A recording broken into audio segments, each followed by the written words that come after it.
Hello, I'm Joe Shangrong, the literary editor at Himalaya.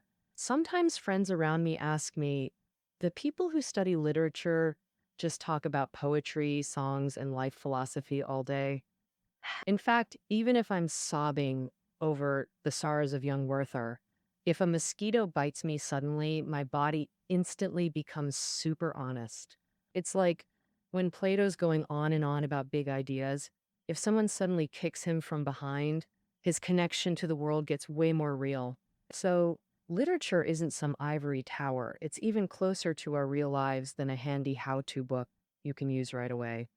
Uh, Literature gives us another kind of emotional ride. Through stories, it helps us understand ourselves way deeper. So every time a literary script finally gets past the chief editor, our hosts read it carefully and then chat with me, all heartfelt about big questions like how to live a good life. When I'm talking with colleagues about living a good life, I can't help but wonder, how did I turn out like this today? Actually, great writers are digging into this question too. The works we're covering on Monday and Tuesday, The Life of Arseniev and Istanbul, are by two Nobel Prize winners, sharing their own life tales. Their authors, Bunin and Pamuk, lived in Russia and Turkey over half a century apart and miles away, but they both faced the same puzzle. What made me who I am? While editing these scripts, I felt like I was revisiting the past, with everything showing up fresh and new. Friends around me sometimes vent, saying they've slogged through a thick book for half a year only to give up in the end, totally frustrated. I bet Sartre's novel, Nausea, which we'll discuss on Wednesday, is one of those tough reads, that whole nausea vibe. Lots of folks have felt it, but what exactly is this nausea that the big shot philosopher Sartre was talking about? This novel is called The Peak of Existentialist Literature. If you find this book a real slog, I don't think that's a bad thing at all, because you're bumping into a brand new, even awesome idea. It's like suddenly swinging open a door and seeing a whole new world. On Wednesday, we'll dive deep into interpreting this book for you. Lately, I've seen some friends in my circle say that after finishing a classic, they feel it's great, but can't quite articulate why, feeling all fuzzy inside. For instance, some comment under our show saying, I'd read this book before, but only after listening today did I truly grasp what it was about. First off, I want to thank everyone for encouraging our program. But I also want to say that the true value of classics lies in what changes between rereadings. It's time.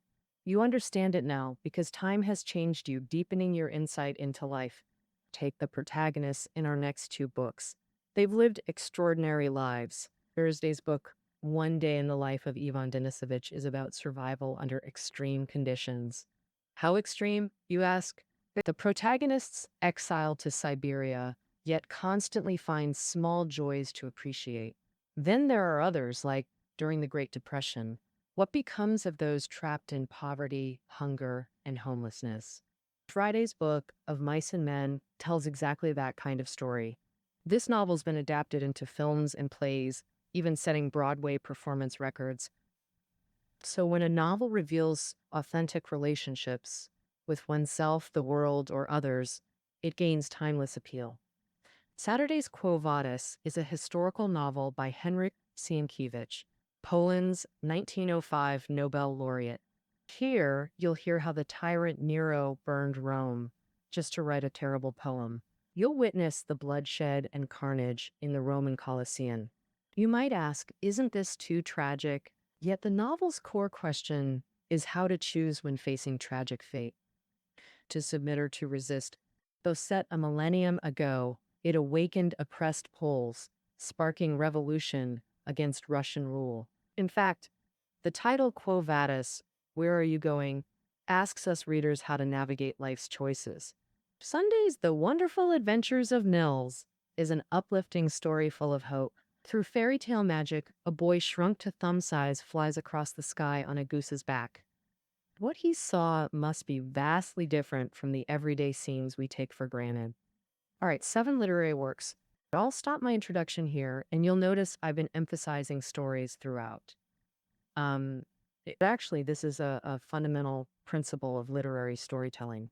We aim to reveal the beauty of classics through the stories themselves, offering you fresh perspectives on life.